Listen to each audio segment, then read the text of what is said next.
ఈరోజు collector office దగ్గర taxi owner cum డ్రైవర్లు నిరసన తెలియజేసే కారణం ఏమంటే గతంలో టీడీపీ ప్రభుత్వం ఉన్నప్పుడు 10 ఏళ్ళు అవుతుంది దాదాపుగా ఓనర్ కమ్ ట్యాక్సీ డ్రైవర్లకు అంటే ప్రభుత్వ ఆఫీసులలో కిరాయి పెట్టిన బండ్లకు అప్పుడు టీడీపీ గవర్నమెంట్ 35,000 రూపాయలు శాంక్షన్ చేసింది. దాదాపు 10 ఏళ్ళు అవుతుంది. అప్పుడు డీజిల్ ధరలు వేరే, ఇప్పుడు డీజిల్ ధరలు వేరే. కానీ ఇప్పుడు అన్నీ పెట్రోల్ బండ్లు అయిపోయినాయి. అప్పుడు 62 రూపాయలు డీజిల్ ధర ఉండింది, ఇప్పుడు 110 రూపాయలు పెట్రోల్ ధర ఉంది.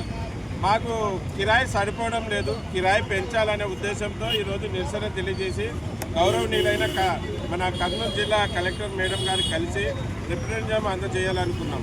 అందజేసి వచ్చే వారం చీఫ్ సెక్రటరీని కలిసి మాకు కిరాయిలు గిట్టుబాటు కావడం లేదు, కిరాయిలు పెంచాలని. ఎందుకంటే మెయింటెనెన్స్ పెరిగిపోయింది, డ్రైవర్ జీతాలు పెరిగిపోయినాయి, అన్నీ పెరిగిపోయినాయి. ఈ 35,000తో మాకు గిట్టుబాటు కావడం లేదు. కనుక మా వంతు దయ ఉంచి టీడీపీ ప్రభుత్వం వెంటనే ట్యాక్సీ ఓనర్ కమ్ డ్రైవర్ల కారు కిరాయి రెంట్లు, ప్రభుత్వ ఆఫీసులలో పెట్టిన కారు కిరాయి రెంట్లు పెంచాలని ఈ వీడియో ద్వారా కోరుకుంటున్నాను.